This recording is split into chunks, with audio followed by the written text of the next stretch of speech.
What is happening, everybody? And we're back. Thanks for tuning in to the Crash Bang Boom podcast.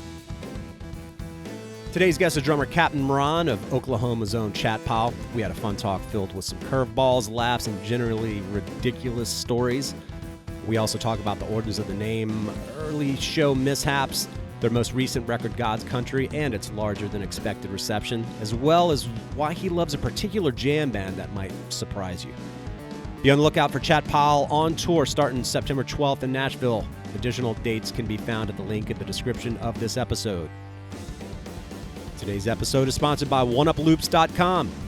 Carson Gann and his team spend an incredible amount of time recording over 400,000 shaker, tambourine, and hi-hat loops at every possible tempo in multiple fields with incredible mics and outboard gear for you to pick and choose.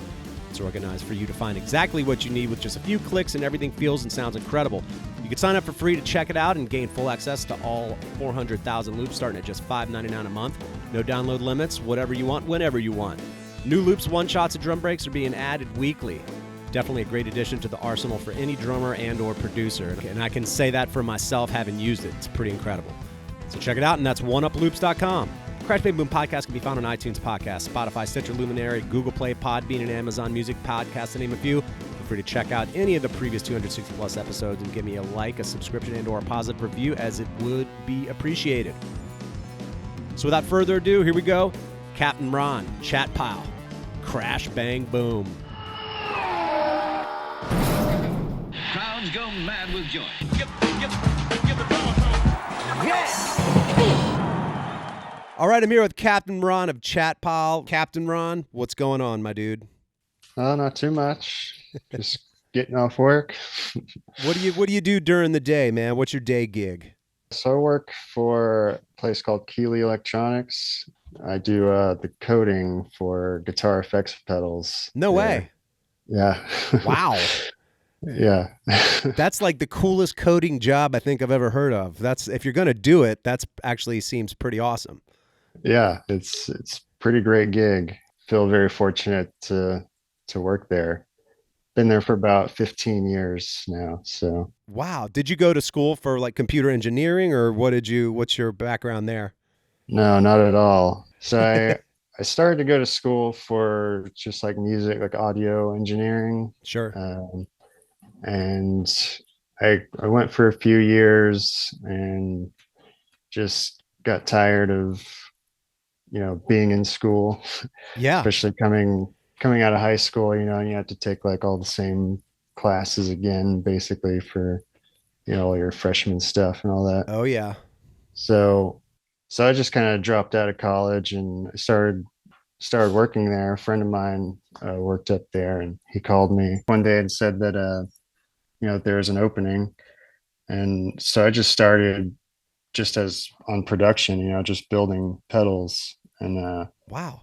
so at the time we were doing everything like all by hand, like hand wiring everything. Yeah.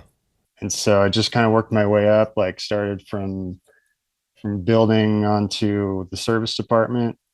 And then once I kind of got more familiar with the circuits and stuff and how they worked, I just kind of became more interested in that sort of thing, like how the effects actually are made and stuff. Totally. So he actually just, my boss, Robert Keeley, he just came in one day and he was just like, "Hey, do you want to help me code this pedal?" There's like this little development board that he got. It's basically like an all-in-one sort of IC chip. Mm-hmm. It has, basic memory and basic limited amount of code and instruction set. And so we just kind of, built like a simple delay pedal on that. And from there, he just like kind of pushed it off on me. He's like, "I don't want to do this shit anyway." Yeah.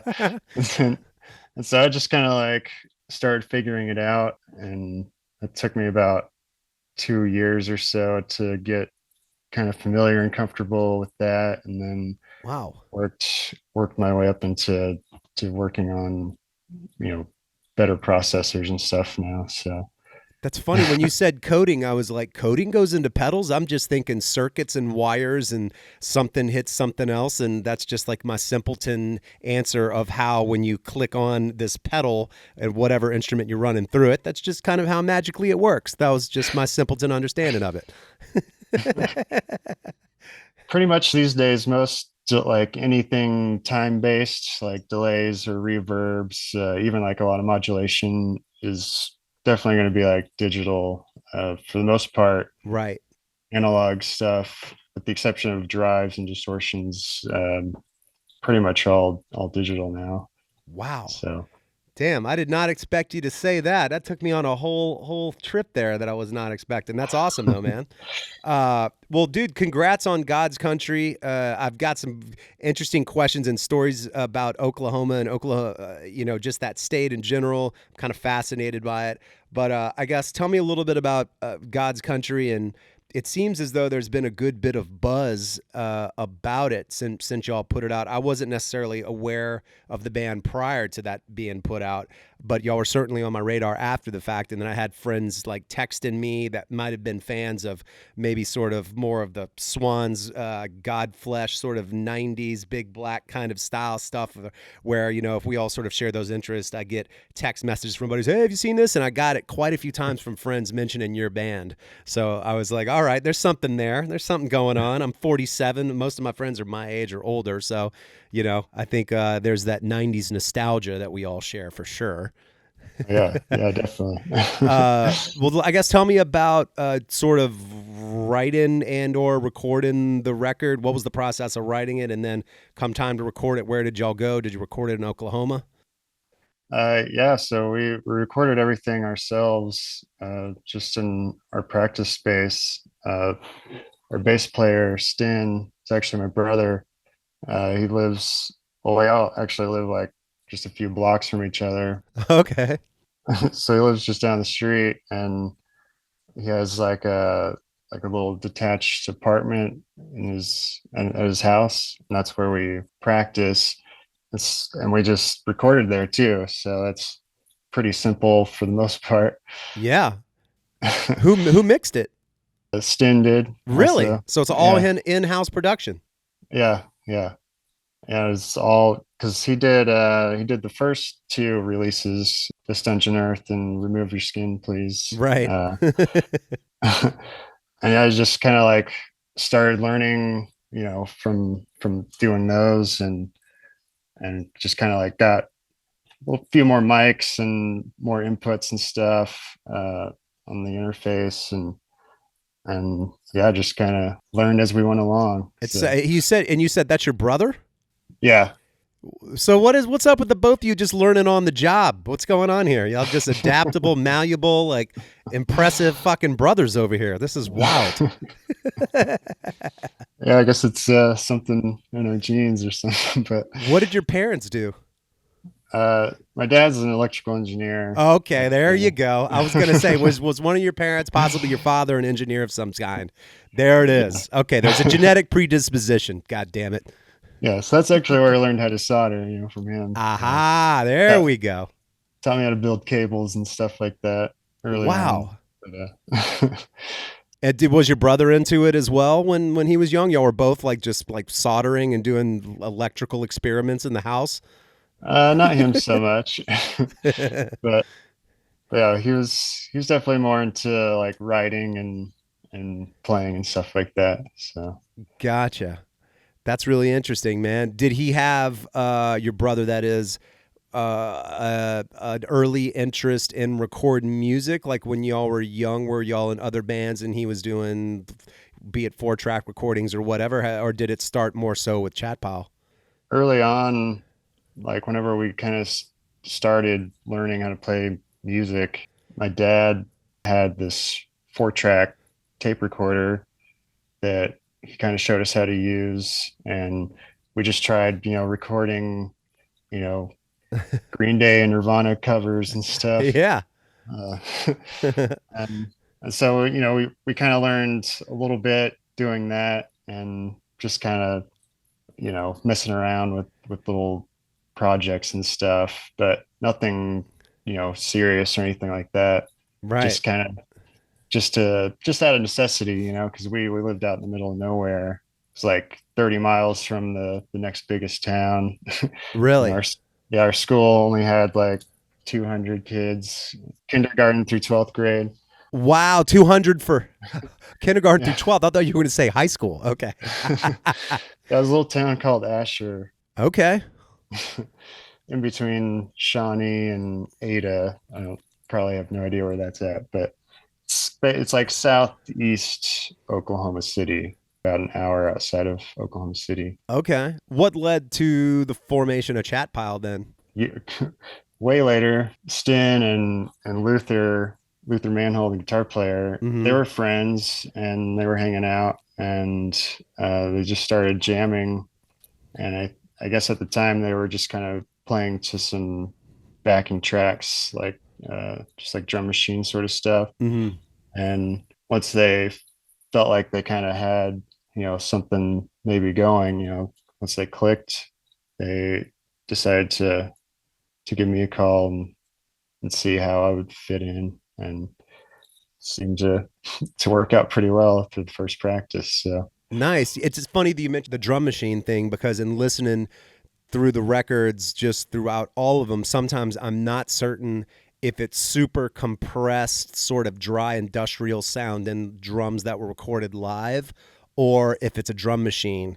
So it makes sense to me that both in your sort of approach with writing it and the sound that you ultimately have within the band, there is that correlation to that sort of, again, sort of dry, kind of punchy. Is it a sample? Is it a drum machine? Is it live drums?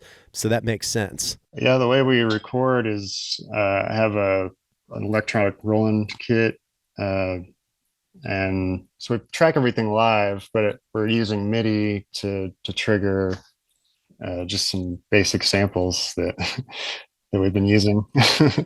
Interesting. So live, do you? Because I haven't seen you live. Are you playing an electronic kit live as well?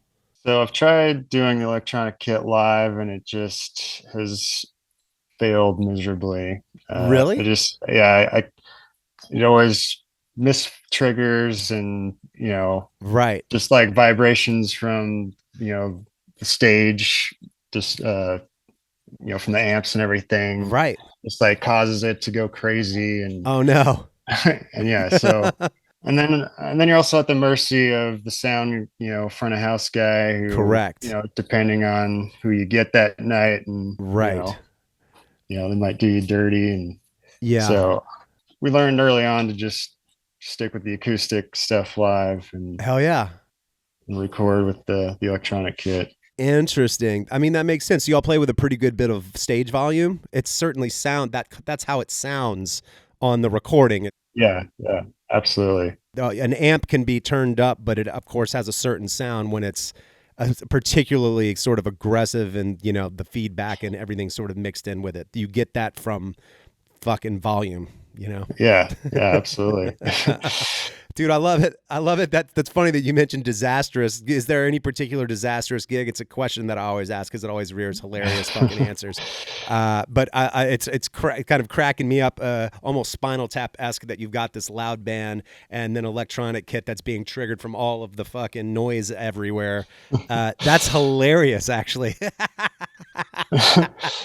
I love that. It was like the first or second show or something we had. It was pretty much that, like brought the electronic kit, and you know, front of house guy had like the volume turned way down, and of course the guys are just like, fucking loud as can be, and that's just like triggering, my drums, and on top of that, like the kit's of course moving on me and everything, and so Yeah. it was a horrible ordeal, but got through it, Oh my. learned the lesson. Right.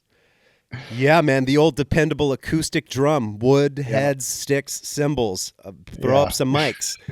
Holy moly, man. Is there a scene in Oklahoma City or I mean, y'all seem like such an anomaly. I don't know that if I heard y'all, I would be like, oh yeah, this band's from Oklahoma City. There's no correlation to like any particular scene necessarily there, but is there?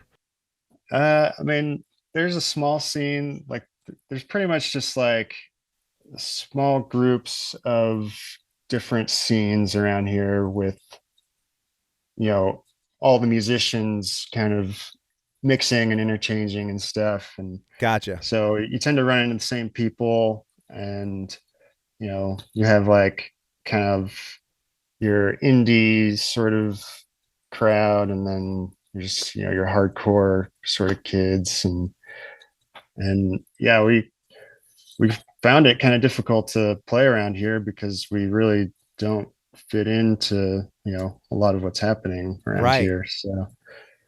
So yeah, we tend to find more success outside of Oklahoma. But That's wild, man. Yeah, I drove through Oklahoma once. My grandmother had died and my mother inherited her car, and this is in Louisiana, and then she lived in Colorado. So I was like, fly down from Colorado, I'll ride with you, which is already kind of a terrible idea that I would want to spend so many hours with my mother in a car. But of course the AC died and it was in the summer, and we drove across Texas, up Texas, and hit that sort of northwest panhandle of Oklahoma. yeah, And I got to say, that's one of the most depressing areas. And I've been through almost, I mean, with the exception of maybe 5 or 6 states, pretty much everywhere in the United States.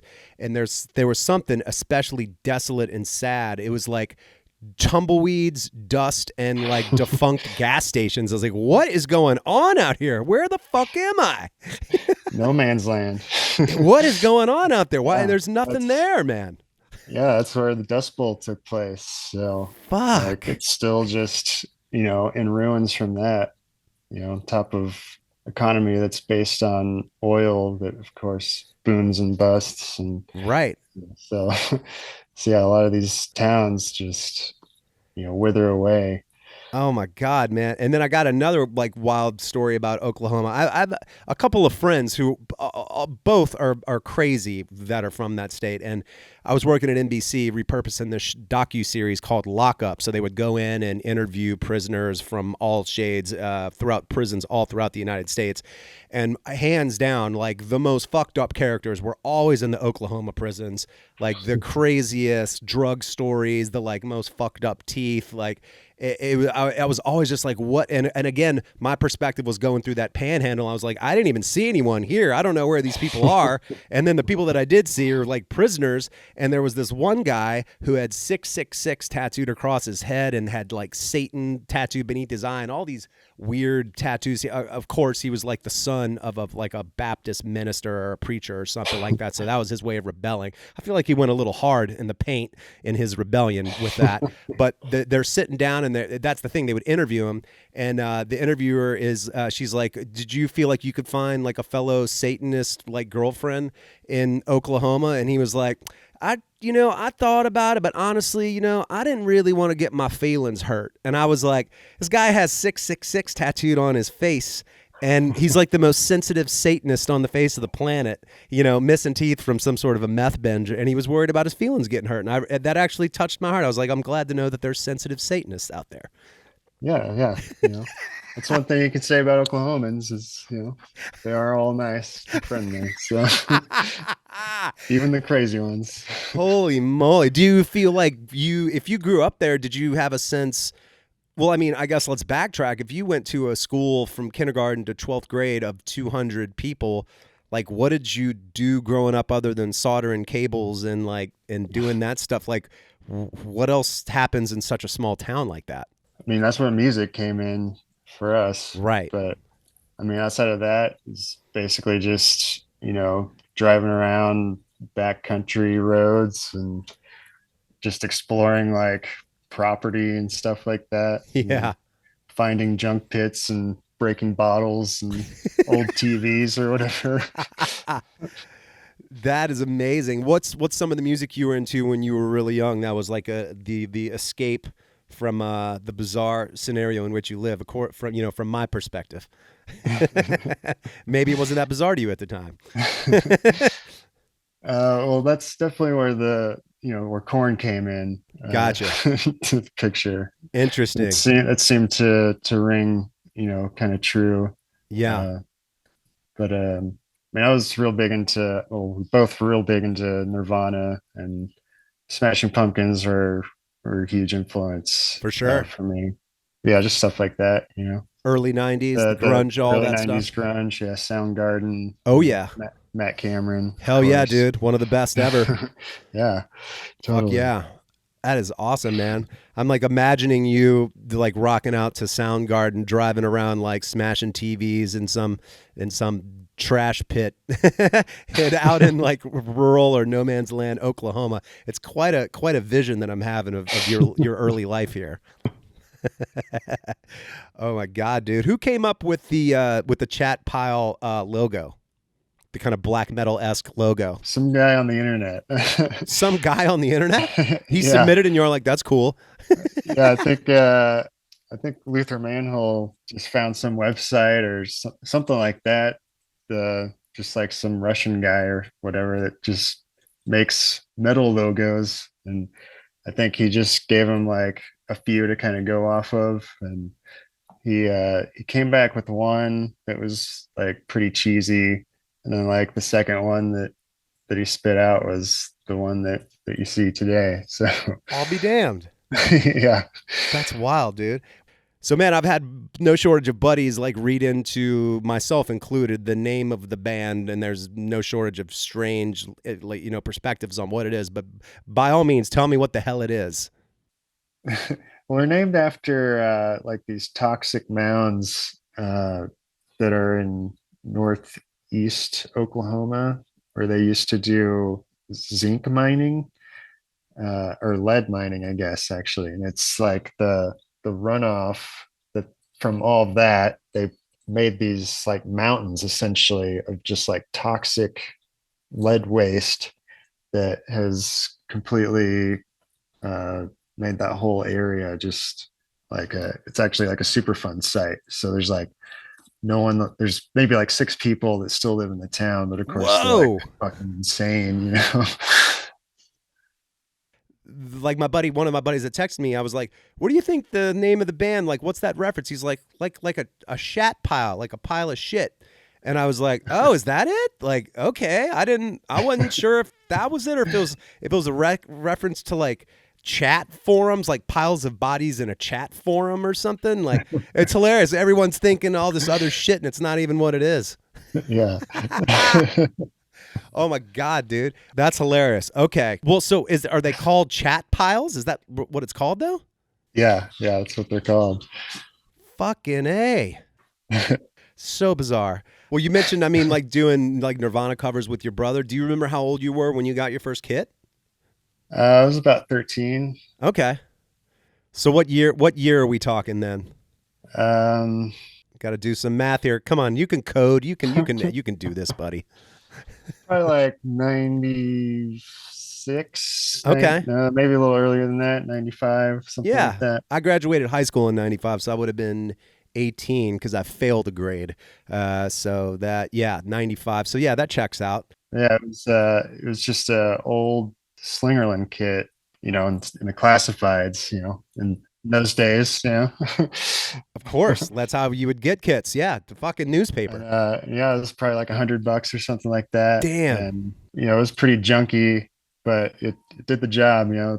I had absolutely no idea what I was doing on them Yeah. for the longest time. Just, you know, of course, banging on them, making noise or whatever.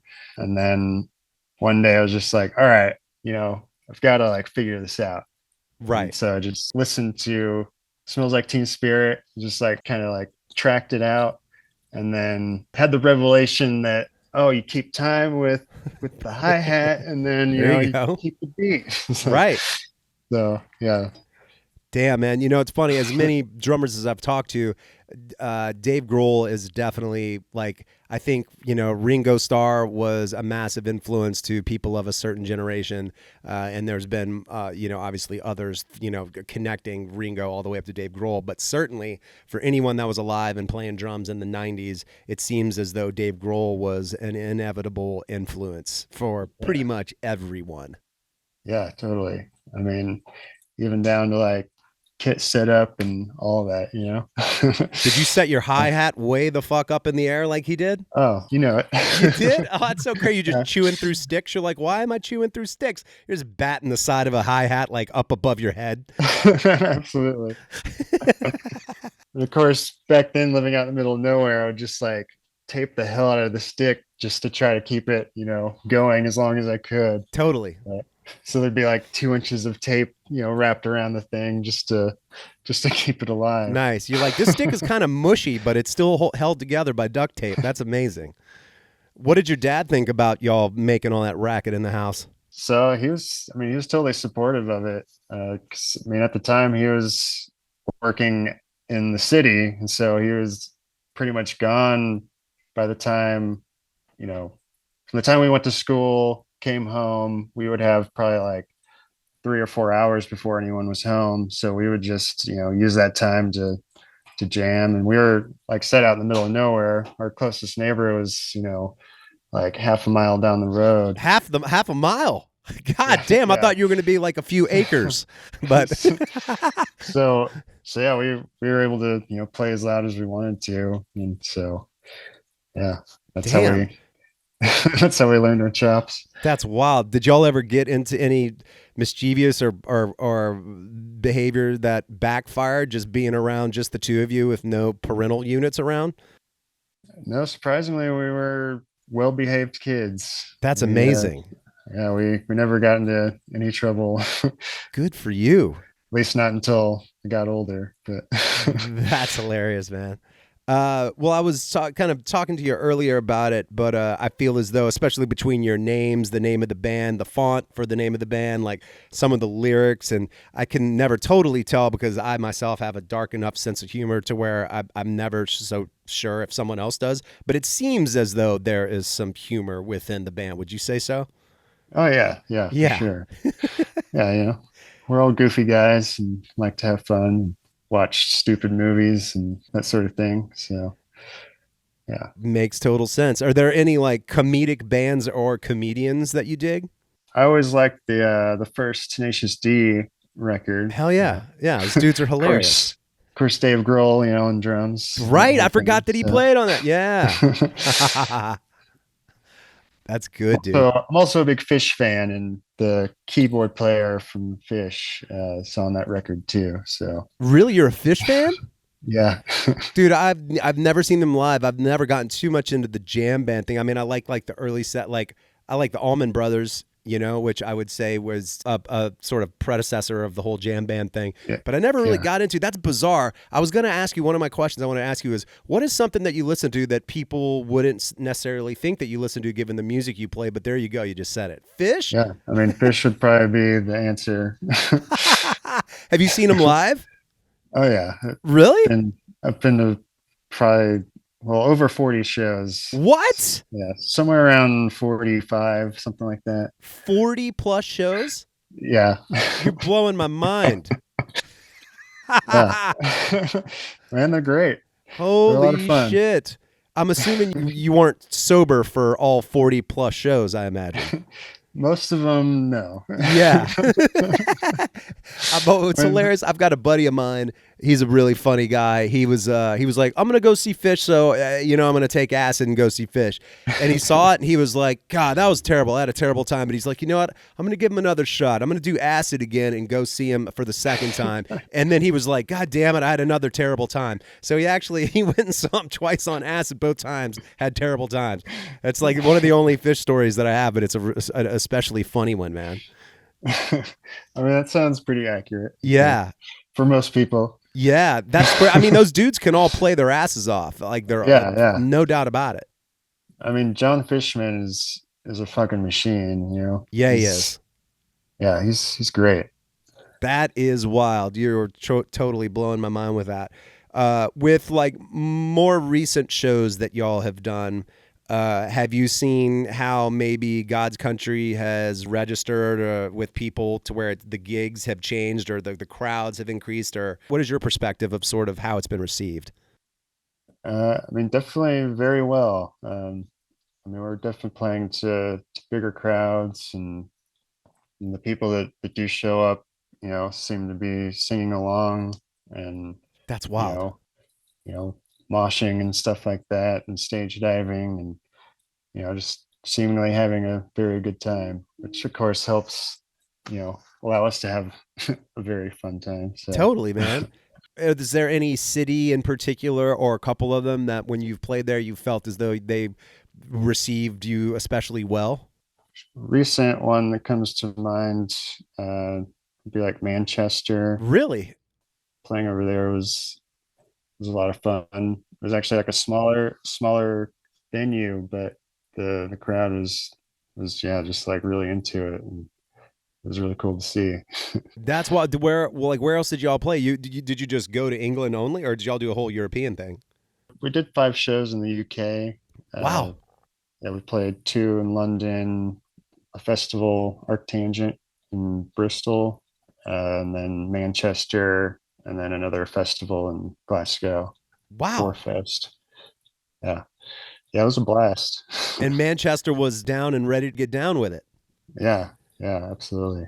That did y'all have a sense of that going there, or were y'all just like, damn, these people are just way into this? The show's sold out, so I Wow. mean, we kind of expected it a little bit, but not to that extent, I guess. Wow, man. There. I was listening to it. Like, there's a couple of bands. I don't know if you've listened to either of their records, but the Daughters record, "You Won't Get What You Want." Like, have you? Did you get into that? That reminds me. I feel like y'all are in this general like bizarro universe of sort of that, some of that stuff. Yeah, we get that a lot, but um, none of us really listen to to them. I'm not familiar with them like at all, actually. I mean, I know of them, but I've never listened to them. Crazy. Yeah, there's another band called Ceremony. They have a record called In the Spirit World now.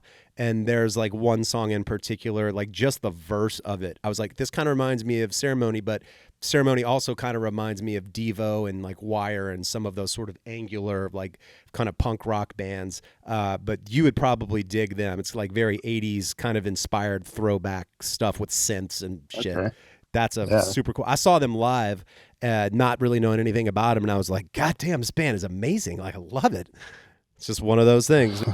Is there someone in the band in particular that's into like some of the industrial stuff? Like I was never too into it, but I did see Ministry on the '92, I believe Lollapalooza it was. They were played second to last, and they destroyed the whole fucking place. It was just out of control. They were so good. It was like you felt as though you were witnessing the baddest band on the face of the planet. You know, it was like projections and samples and two drummers and stage props and just a bombardment of lights and just, you know. And then I read Al Jurgensen's like autobiography, and I was like, oh yeah, he was drinking like had a bottle of Bushmills with acid floating in it, and like the whole band is fucking going out of their gourds.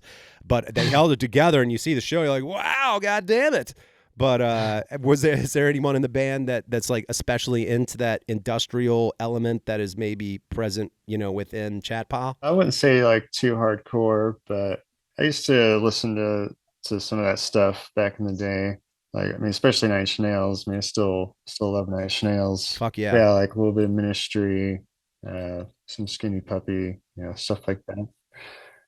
Well, do y'all have anything going on like coming up? Any shows, tours, releases, anything else that's on the books?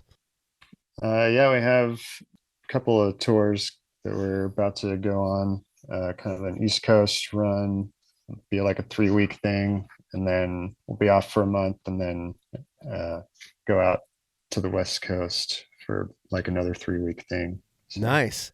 All right, Ron. Well, man, thanks for hanging, dude. It was fun talking to you. Telling stories about that crazy state in which you live, and you know the sort of back history on the band and everything else. It was cool catching up with you, man. yeah, thanks for having me on. I appreciate it.